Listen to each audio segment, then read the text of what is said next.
Arkadaşlar merhaba. Bu videomuzda formlu bir parçamızın kaba finish operasyonu ile alakalı iki videoluk bir serimiz olacak. Kaba finish'ten kastımız da ayarlamaya çalışacağımız parçamızın bir ısıl işlem öncesi işlemesi ve ısıl işlem sonrası finish işlemesi olarak iki video olacak. Bu ısı işlem öncesi kaba operasyonlarını içereceği bir program. Biraz video uzun olabilir. O yüzden kusura bakmayın. Olabildiğince hızlı anlatmaya çalışacağım. Parçamız bu arkadaşlar. Parçamızı hiç oynama yapmadan bir layer'lara kaydedelim. Bunu orijinali 100 numara yapalım. Üzerinde oynamak istediğimiz parçayı da kopyalayalım. Bunu da 101 yapalım. 101'i aktif ettim. 101'in rengini değiştireyim. Tıklama yapmıyorsa arkadaşlar toolpad açık demektir. Ctrl J dedim. Parçamın rengini örneğin şöyle sarı bir renge dönüştüreyim. Burada kaba operasyonu yapacak olacağım parçaya şöyle bir yandan bakıyorum. Şu kademeyi görmeyeceğim arkadaşlar. Bu kademeyi biraz düz yapacağım. Ve ben parçama buradan başlayacağım. Burayı işlemeyeceğim. Delikler haricinde. Onun haricinde şuradaki yuvayı işte yapacağım için burayı silebilirim. Hatta ilk ondan başlayayım. Home bölümünde delete face veya delete komutumuz var. Bu ikisini tıklayıp yüzeyleri okeyledim. Onun haricinde çok da düzenleyeceğim bir şey yok. Şöyle yapabilirim. Şu seçme komutlarından face deyip şu yüzeyi seçip Ctrl J ile birazcık şeffaflaştırayım. Buradaki su yollarını görmek açısından. Çünkü ona göre delik yapacağız. Deliklerini deleceğiz. Şimdi parçamızı ilk merkez atayarak başlayalım arkadaşlar.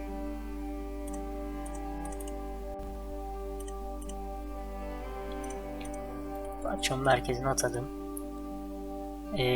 Point information ile de merkezimi kontrol ediyorum arkadaşlar. X 159.65 159.65 Tamam. Parçam ortada. X ekseni için. Bir eksen içinde bakıyorum. 119 tam ortadan dokunamadım. Şu an dokunmuşum. 119.69 şu değil. 119.69 tamam. Parçamı ortaya koyduktan sonra bir save yerleştiriyorum arkadaşlar. Şimdi öncelikle benim bu parçaya bir kaba kütük geldiğini varsayıyorum ve bir taban programı yapacağım. Örneğin elimde 26 R08 bir takımım var. 26 çap 0.8 uç radüsü ve bu benim magazinimin birinde. Onayladım. Parçamın yüzeyi bu diyorum. Parçamın geometrisi bu diyorum. Okeyledim. Parçamın devir ilerlemesi olarak da 2200'e 3000 diyoruz. Ve hesaplatıyoruz. Evet, bu takım yolu benim işimi görebilecek bir takım yolu. Bir de çevreye bir program yapacağız. Yapmadan önce çevredeki deliklere gir çık, yani girdi çıktı yapmasın diye buraya bir patch opening ile kapatacağız arkadaşlar. Tanjant seçeneği aktif olduğu için tek bir yüzeyle bütün yüzeyleri seçmiş oluyorum.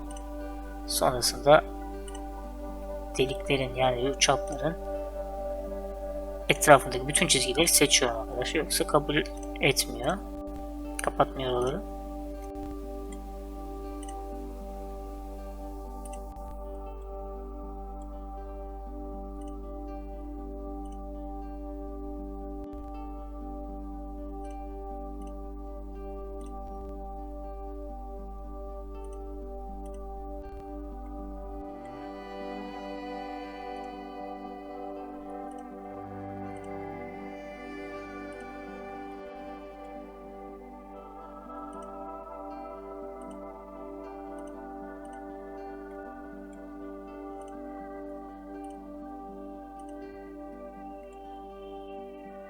okeyledim. Evet, burada bir yüzeyim kalmış. Başka bakıyorum, var mı unuttuğum? Yok. Tamamdır. Şimdi yapmış olduğum programa insert operasyon deyip z-level profile step komutundan çeviri programı yapacağız. Parçamı seçtim.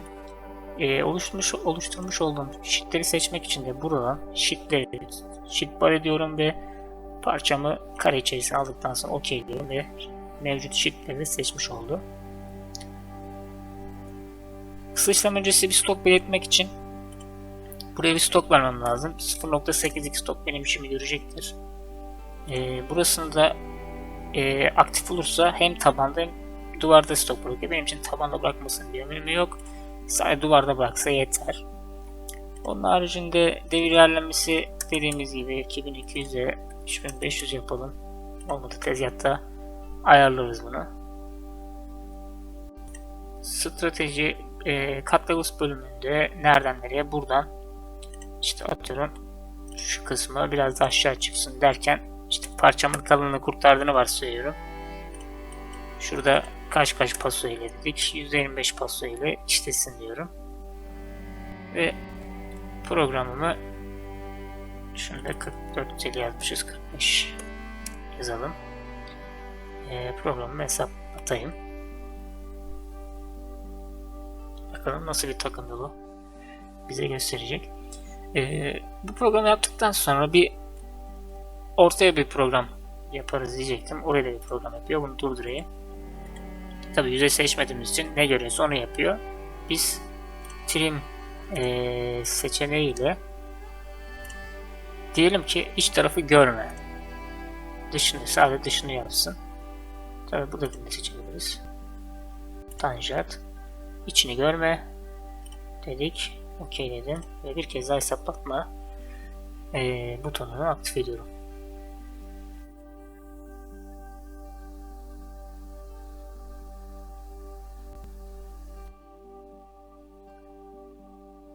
Tabi görmüş olduğunuz gibi program ben buradan başladığıma rağmen aşağıdan başlıyor. Başınıza gelmiştir veya gelebilecek bir sıkıntı diyelim. Burada main menüsünde stick only %60 derecelik açı arasında işte sen burayı görme tarzında bir ifade gösteriyor. Sen burayı none diye işaretlersen artık bizim cut levels'ta, yani bu kısımda nereden nereye kısmı seçtiğimiz yerdeki başlangıç noktasını görür artık. Eğer orayı none yapmazsak oradaki açı değerini de görmüyor arkadaşlar. O kadar aşağıdan başlıyor. Parçamızın çevresi ve üst tarafında pah olduğu için 160'lık kısmı kadar aşağıdan başlıyor. 60 derecelik kısmı kadar. Tamam, şimdi ortaya yapacağımız için ortaya bir öndelik ya da öndelik yapmaya gerek yok. Cut levels demişim. Cavity mill operasyonu, yani kaba boşaltma operasyonu ile yapalım. Ama biz de bunu daha ufak takımla, yani 17R08 çapında bir takımımız var. Bu takım ile boşaltmamızı yapalım. Bunu da 2 numaraya koyduğumuzu varsayıyorum. Follow part şeklinde değil, metoduyla değil, follow periphery şekliyle, metoduyla %60'lık yana kayma metodu 0.25 paso ile alsın diyoruz. Ama hangi parçamızı? Bu parçamızı. Neresini alsın dersek işte şu kısımları alsın diyebiliriz. Görmüş olduğunuz gibi şurada iki adet su deliğimiz var. Buralara da gir çık iz yapmasın diye bu kısımları da Peçopanic ile kapatıyorum arkadaşlar. Tekrardan bir seçme yerine geldim. Yüzeylerimi seçtim. Cut Levels bölümünden işte sıfırdan işte şu 30, 31 hatta 32'ye kadar işlemesini devir ilerlemem 3000'e 2000 olsun diyorum. Onun haricinde benim iç çapa da bir stok bırakmam gerekiyor. Ona da bir, bu çapa olduğu için onda 5'lik tek duvardan bırakayım. Hatta onda 8 bırakayım, eşit olsun. Tabana bırakmaya gerek yok. Çünkü zaten total tabandan paso bırakacağımız için o tabana orayı karşılar. Ama yine de diyorsanız ki kendimi garantiye alayım, onu da işte bırakalım, olmadı. Onun haricinde programım her yapıp en üste çıkmasın diyorsanız, hem zamandan hem görsellikten mütevellit o kısmı non-cutting transfer bölümüyle yapabiliyorsunuz. Şimdi girişimiz neymiş? Girişimizi ilk önce değiştirelim. Girişimizi ramp yapalım. 1.1 yapıp işte buraya da 130'luk bir açıyla takımın. Şimdi burasını da lift yapıp diyelim ki sen buradan 10'da 5 yukarı kalk transferde, yani her türlü tamamla 10'da 5 yukarı kalk, tekrar pasoya gir demek için burayı da 0.5 demek ihtiyacı duyuyoruz. Hesap atalım bakalım yapmış mı?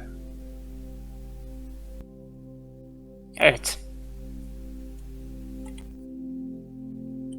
Bu hata vermesi sebebi işte dipteki rödüsten kaynaklı, işte daha az alanda olabilir ama bir uyarısı. Yapmış olduğu gibi şöyle bir hareket varsa şöyle paso, yani her pasoda yukarı kadar çıkmadığının belirtisidir. Birazcık ilerleme yaparsak şöyle biraz ilerleme gitsin. Şimdi bak en yukarı kadar çıkmadı. Olduğu yerden 10'da 5 yukarısına çıkıp tekrar pasoya giriyor. Bu bizim istediğimiz bir şey. Burayı da hallettikten sonra şu delikleri delebiliriz. Bu delikler önemli. Kısa işlem sonrası bunları delemeyebiliriz. Onun haricinde ilk önce bir puntamızı atalım.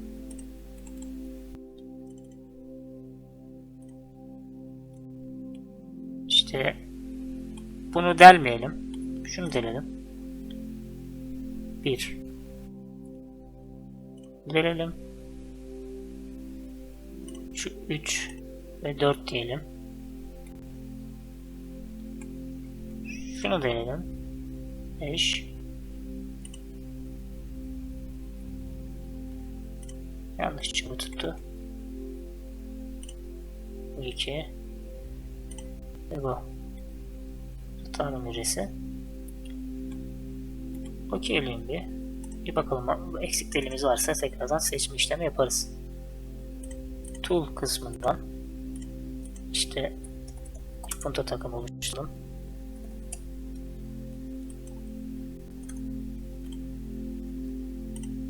Delilledik. Tool devir ilerleme kısmından 1200'e 30. Arkadaşlar bu ayarları mesela biz sürekli yapıyoruz ya. Şimdi bunu sürekli yapmak istemiyorsak, daha önce ben de böyle bu tarz bir video paylaştım. Ayarları sabit geliyor. Yani ben buraya 130 havadan geçiş ver diyorsam, kleransını delikler arası 130 kadar havadan geç diyorsam bu hep 130 geliyor. Bunun ayarlarını daha önceki paylaştığım videodan bakıp yapabilirsiniz. Bir hesaplatalım.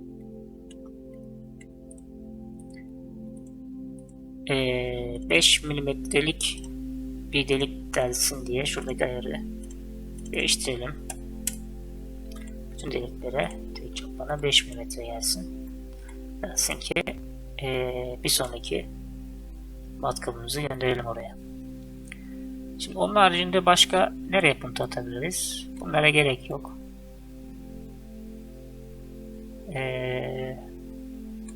Bunlara da gerek yok. Bunlara da gerek yok. Tamam. Bunların deliklerini deleriz. Delebiliriz.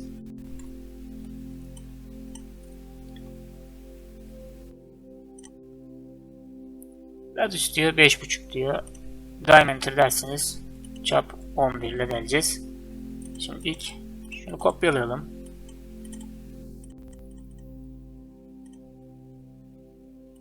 Sildim. Bu çapları 11 ile delsin. 2 diyelim. Evet. Drill dip işte 5 delsin.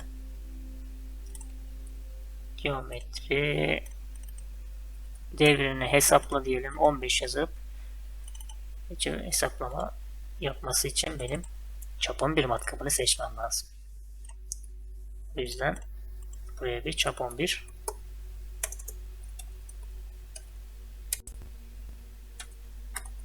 matkabını oluşturuyorum.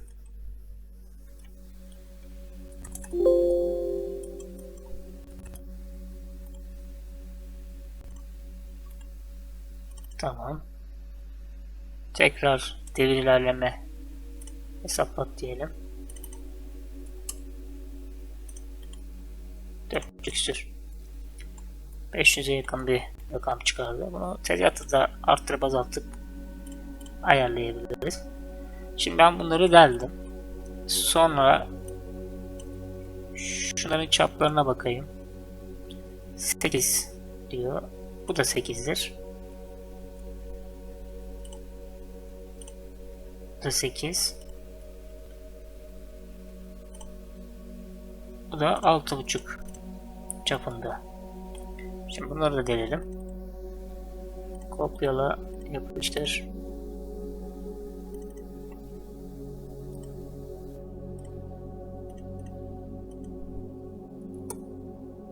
Çap 6.5.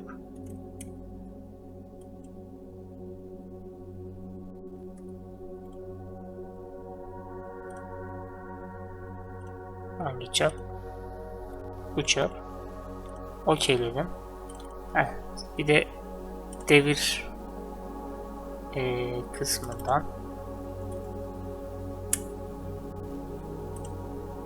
hesaplatmasını yapacağız.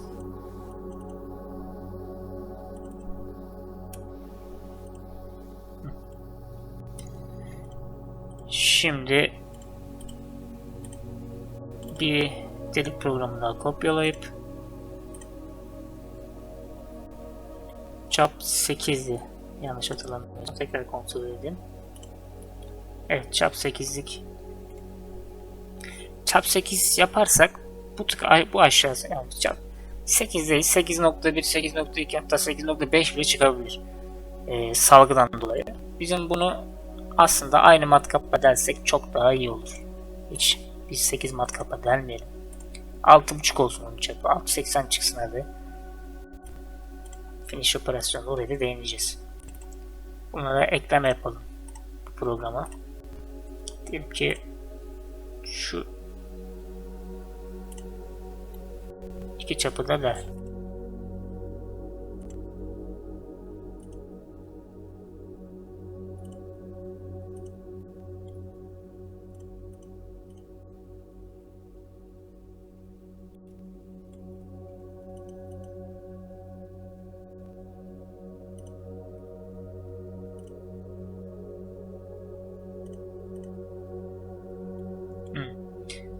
Tabii bunda şu işlemi seçtiğimiz için kabul etmiyor. Sıkıntı yok. Biz de klasik yöntemi seçeriz. 1 yaparız. Kaç diyor? 34 diyor. Hepsini seçer. 35 yazarız. Ve hepsini delmiş olur. Bunları da deldikten sonra geriye işte bunların kafeleri buraların kablosu kalıyor. Onun için de şöyle 8'lik bir takım oluşturalım. 108 0.5 olsun. 8 0.5. Onun haricinde örneğin takım 1'e bağladığımızı varsayıyorum. Burası da none yaptım. Geometri kısmında takım parçamızı seçtikten sonra işleyeceğim yerleri Seçiyorum arkadaşlar. Kamu yuvalarını şöyle tutup da seçebilirim ama diğer yüzeyleri de seçme ihtimali var bu yöntemde. Onayladım. Ondan sonra stok bırakayım. Buna 10'da 5 stok bırakayım. Hatta duvarda da, tabanda da bıraksın. Ondan sonra devir ilerleme konusunda örneğin 4500'e 2000 cut levels konusunda da buradan işte 6 mm alanda milimetrelik 0.12 şeklinde işlesin diyoruz ve hesaplatma yapalım, bakalım nasıl bir takım yolu çıkaracak. Tamamdır. Şimdi aynı programı kopyalayıp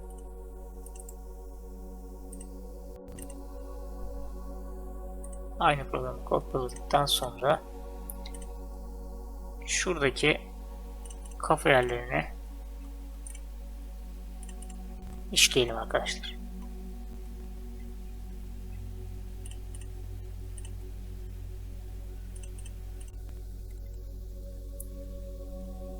Stokları sıfıra çekelim.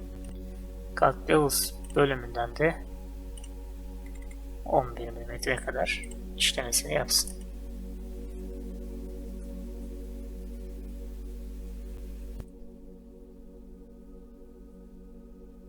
Şu an helical giriş yapıyor sanırım. Şöyle bir yandan bakayım, aynen. Eğer bu girişi beğenmezseniz, sizin için bir sıkıntı olduğunu düşünüyorsanız Non-Cutting Moves kısmından Engage'den işte atıyorum rampalama en yaygın olarak benim de en yaygın olarak kullandığım metotlardan, giriş çıkış metotlarından birisidir.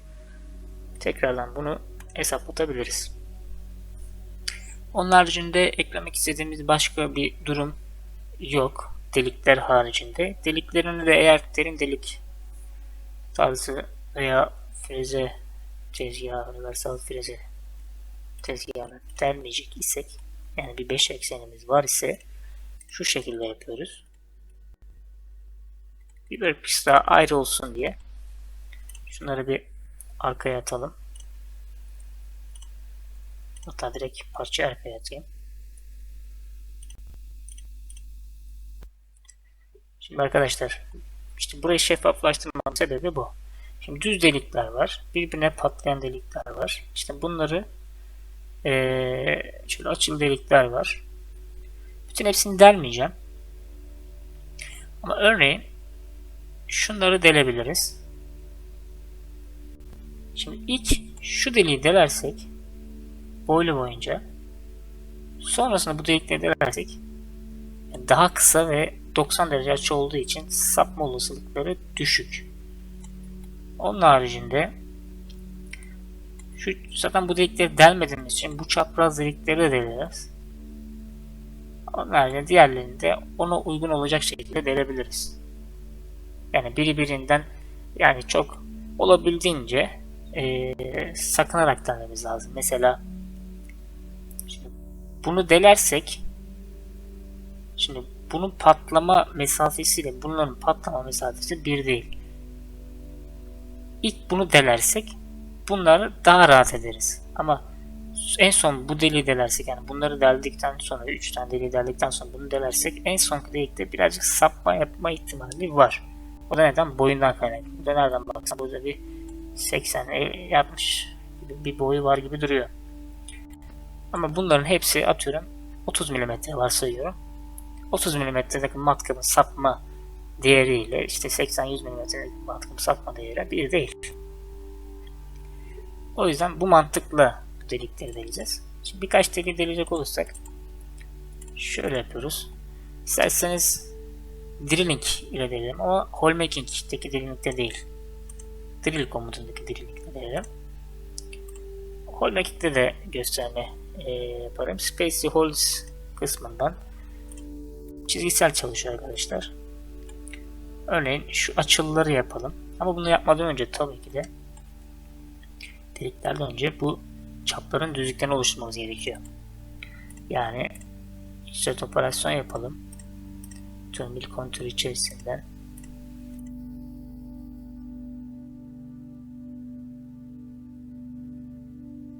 set level profile. Örneğin bunları dereceğiz. Bunlar üçü de aynı düzlemde olduğu için, hatta dördü de aynı 90'da olduğu için hepsini tek seferde yapabilir. Nasıl yapacak? İşte örneğin bunları 8'lik takımıyla yapacağız. Tulaksız. Yani bu eski versiyon şeyi. Ben yeni versiyon komutundan göstereyim. Kafalar karışmasın. Set level profile step.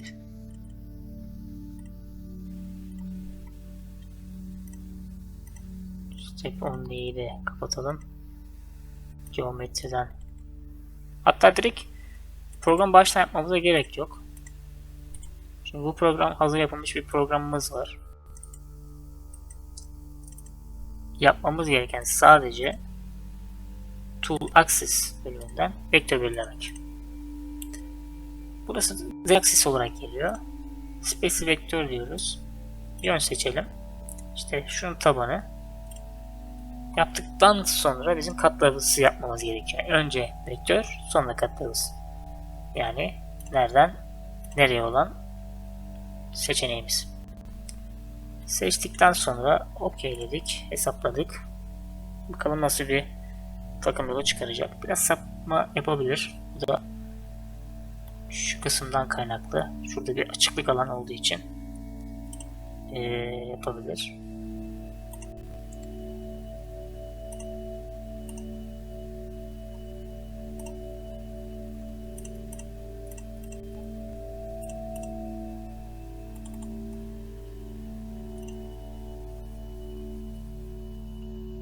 Yaparsa ona göre de bir yöntemimiz var.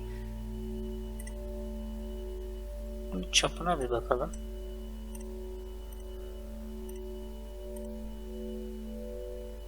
Çap 15,5 diyor. Şöyle yüzey seçmeyi iptal edip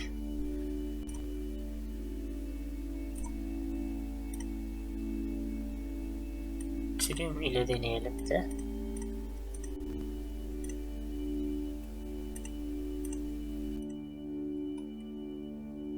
Bakalım bu yöntem ile yapacak mı?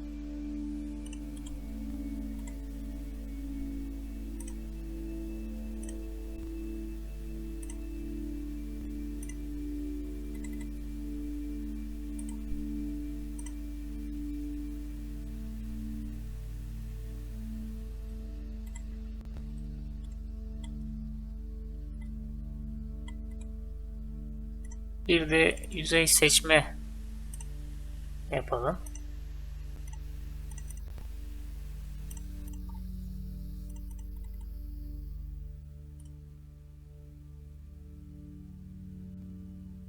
Evet. Takım yolumuz gayet iyi oldu. Sadece direkt doluya girmesin diye şu cut levels bölümünde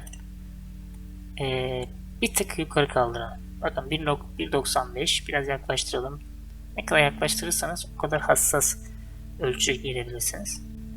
İşte biraz kaldırıp bırakayım. Nereden baksanız 10'da 8'lik falan.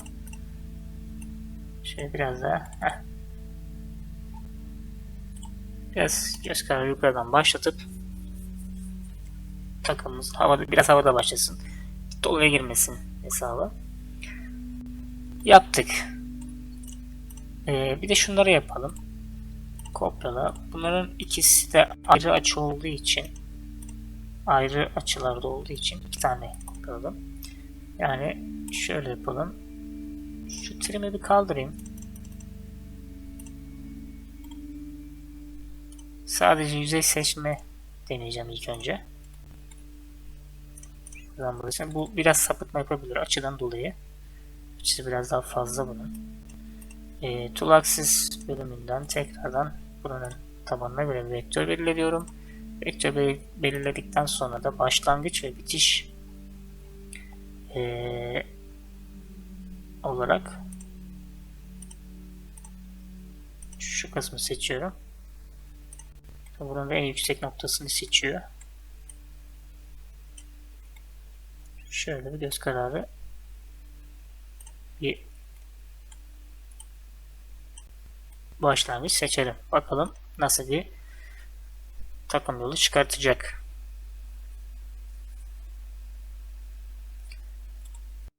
Çok yukarıdan başladığı için işte böyle bir takım yolunda bir sapıtma gerçekleştiriyor. Yani 3 mm'de bir deneyelim. Yine yaparsa yapmadı. Yapsaydı şu cut levels değil strateji bölümünden şuraya atıyorum 100 milim 150 milim daha böyle yaptığımız zaman daha böyle birleştirici bir takım yolu yapıyor. Ondan sonra tekrar aynısını bir de şuraya yapalım.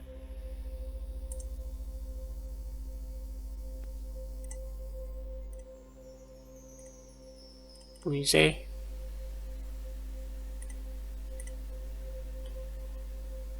öncelikle vektör seçiyorum. Sonrasında cut levels seçeneğini şuradan hatta şunu seçeyim.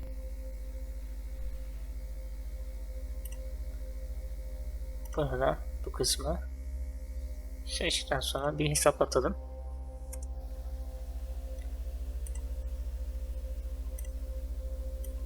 Tamam, geometri seçtik.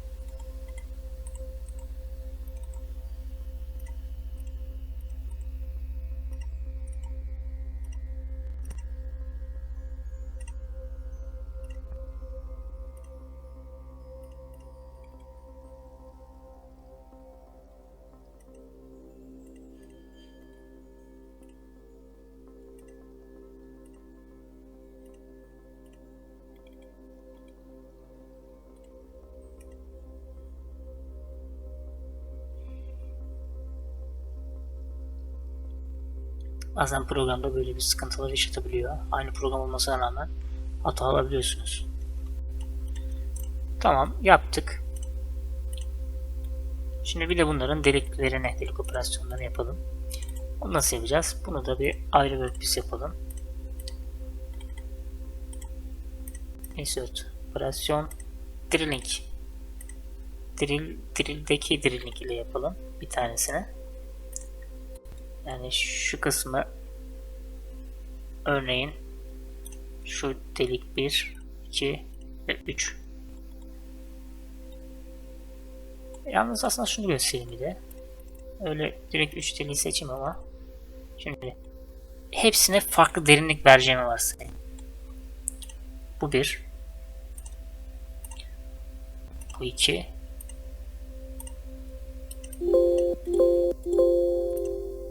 Bu da 3. Seçtim. OK'ledim. Ondan sonra hatta tekrardan şey yapalım. Giriş yapayım. Buradan punta diyeyim. Şu space first'ten de geçiş yeri. Yani başlangıç yeri aslına bakarsan. Neyse bunu sonradan yapalım. Sonra göstereceğim.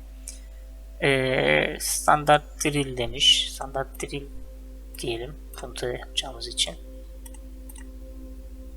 5 mm 30 ilerleme ve auto yapıyoruz ki clearance'ı görsün diye. Clearance dediğimizde geçiş.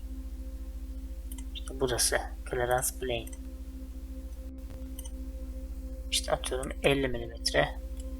Çok oldu. 30 mm yukarıdan geçiş yapsın. Hesaplatalım. Tabii bunu hesaplatmadan önce Tool Axis vektörünü seçmemiz gerekiyor.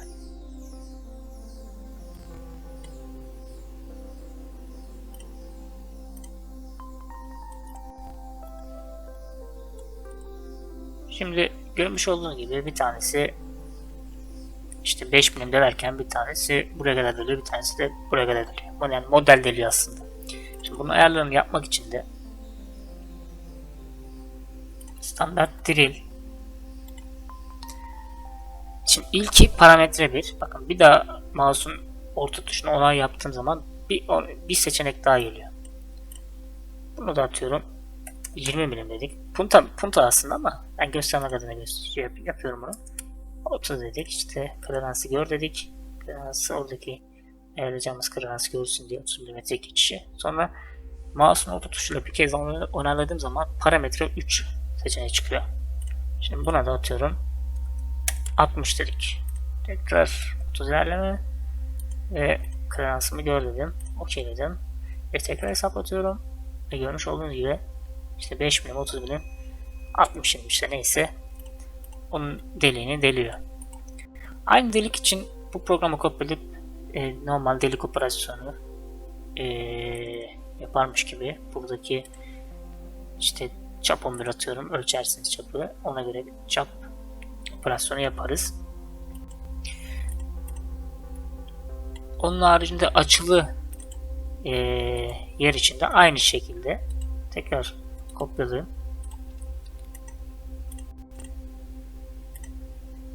Dedim ki şimdi şurayı bir sıfırlayalım. Şimdi burası dedim. Açısını space vektör açısını değiştiriyorum.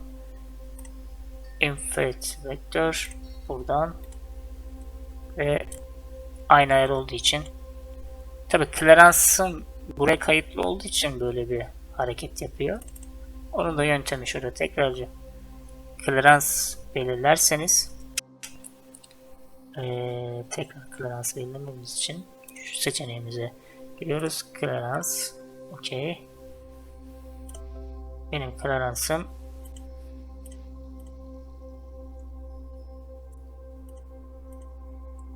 bu yüzey diyeceğim. Şimdi buradan 50 mm yukarı çıksın. Yani geçişini 50 mm yukarıdan yapsın. OK'ledim ve görmüş olduğunuz gibi punta bu şekilde. Dikkat etmemiz konu şu aslında. Neden bunların hepsini tek tek göstermiyorum? Aslında bakarsanız hepsinin mantığı aynı. Şimdi ben buraya ısı işlem öncesi kalınlığında 2 mm paso bıraktım. Yani bunun kalınlığı buradan buraya baktığımız zaman 39. Yani ben 41 mm kalınlık bıraktım. Yani bu demem oluyor ki benim buraya 1 mm alt tire basıldı yazıp aynı şekilde bu kısma da 1 mm 2 alt tire basılı yazıp programları aşağı ötelemem gerekiyor. Çünkü geldiği zaman sıçtan ben en kötü 18 buradan sileceğim. Geri kalan pasoyu buradan alacağım ve bu yapmış olduğum delikler olabildiğince merkezde olacak. Bunda nasıl aşağı basıyoruz? Öncelikle programı şöyle görelim. Aşağı basma seçeneğini daha net görebilmek için şöyle bir de aşağı yapalım. Şimdi programların hepsini seçtim. Seçtikten sonra sağ tuş Object Transform diyorum. Daha önce kaydettiğim için daha önce böyle bir şey yapmışım demek ki. Kopyalamasını da taşısın. Yani o program bir daha kopyalamasın. Yani orijinali bozmasını istemiyorsanız kopyalayabilirsiniz. Bu taşısın. Z ekseninde eksi 1 mm. Bir görelim bakalım. Şimdi arkadaşlar gözünüz burada. Aşağıya bastı. Öteledi. Diyorum ki bu benim için tamam. Gördüm gözümle onayladım. Onayladıktan sonra da şöyle bir seçeneğimiz, hatta kimi versiyonlardaki eski versiyonlarda da mor bir ibare mevcut. Sonra aynı şekilde delik operasyonlarını da yapmamız gerekiyor. Yani aynı eksenlerde olduğu için Object Transform ve en son 1 milimetre yaptığım için kaydetmiş ve gördüm, doğru, okey dedim. Buraya yazmamızın sebebi de işte biz haricinde başka bir arkadaşımız ne kadar basıldığını görsün diye. Onun haricinde bu tarafa bir program yapmamıza gerek yok. Bu kadar yaptığımız işlemler ısı işlem için yeterli. Geldiği zaman ilk buradan finish'ini yaparız. Sonra çeviririz.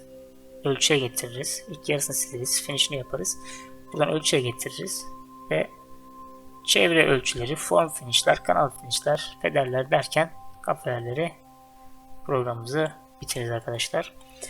Taban lokması adlı parçamızın kaba operasyonları bu şekildeydi. Bir sonraki videoda görüşmek üzere. Hoşça kalın.